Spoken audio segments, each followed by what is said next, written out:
Day 16 ng impeachment trial ni Vice President Sara Duterte. Isiniwalat ng dating Special Disbursing Officer ng OVP na siya ring unang hostile witness ng prosekusyon nang bise mismo ang nag-utos na ibigay ang 125 million pesos na confidential funds kay Colonel Raymond Dante La Chica, ang dating pinuno ng Vice President Security and Protection Group. May report si Sandra Aguinaldo. Ang iniharap ngayon ng prosecution, si Gina Acosta mula sa tanggapan ni Vice President Sara Duterte. Antemano, sinabi agad na ipiniresenta siya bilang hostile witness dahil boss pa rin niya si Duterte at meron daw itong counter affidavit na pinagtatanggol ang bise kaugnay sa confidential fund. Tumutol dito ang depensa pero diniklara pa rin ng presiding officer na hostile witness si Acosta. Sino po ang boss niyo sa Office of the Vice President? Si Vice President Sara Duterte. So pag na-impeach si VP Sara o matanggal siya, wala na rin po kayong trabaho doon? Wala na po akong trabaho sa OBP. Ang epekto ng pagiging hostile witness, pwede siyang tanungin ng leading questions o yung mga tanong na naglalaman ng impormasyon na gusto ng prosecution na kumpirmahin ni Acosta. Ang pagsagot ni Acosta sa mga tanong may halong Bisaya, kaya nagtatagal dahil kailangan pa itong isalin sa Ingles o Pilipino. Kaduhami naghimo o accomplishment report, Your Honor. 2 beses po kayo gumawa ng accomplishment report, Ma'am Gina? Ang kaning gihatag sa ako, Your Honor, mao ni ang una nga gihimo, Your Honor. Yung unang accomplishment report. Pero tumayo si Senator Judge Erwin Tulfo para tanungin, bakit nung humarap ito sa pagdinig sa Kamara noong November 2024, nakakasagot naman daw ito ng Tagalog o Ingles? Well, what is this? I mean, mabuti po sana pati yung discretionary, and she's a government official, she doesn't know what discretionary means is. I mean, what it means?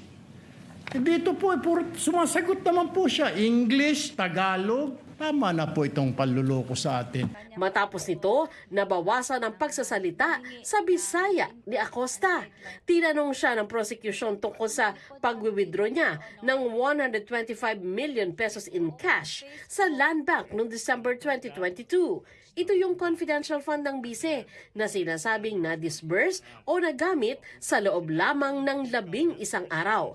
Para maisalarawan ang dami ng pera, nagpakita ng letrato ang prosecution lawyer pero umalma ang depensa. May we just ask as to the source of the photo and how it was generated and produced? Because we don't have 125 million pesos in cold cash. So we had to resort to technology. Is that, Your Honor, artificial intelligence? This is AI generated? Yes. Ang pera inilagay daw niya sa 4 na bag, tsaka bumalik sa kanilang opisina.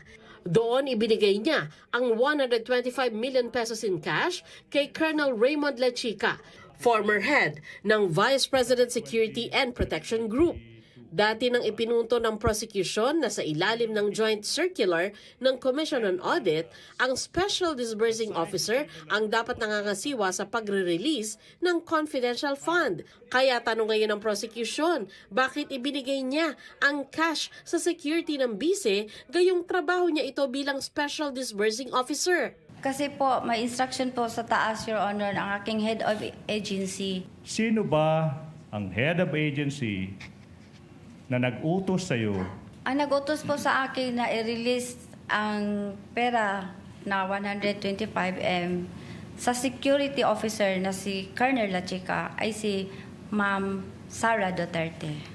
Pinunto rin ng prosecution na kay La Chica rin napunta ang confidential fund para sa taong 2023. Gayong hindi naman daw niya trabaho ito at hindi siya ang Special Disbursing Officer. Siya po ang may alam, siya po ang eksperto, Your Honor, sa pagpatupad po ng confidential operation and activities, Your Honor. Kasi siya po ang may access when it comes to national security, Your Honor. Pinaalala din ng prosecution ang sinabi ni Acosta sa Kamara. And without the approval of the Vice President, will you give that to Colonel La Chica? Hindi po.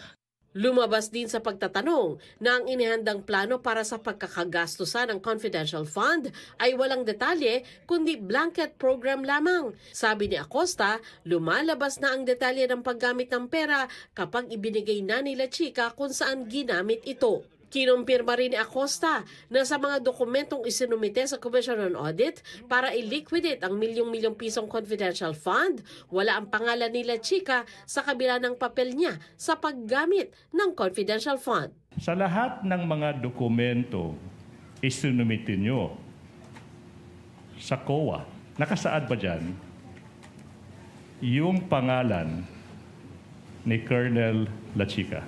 Wala. Sandra Aguinaldo, GMA News.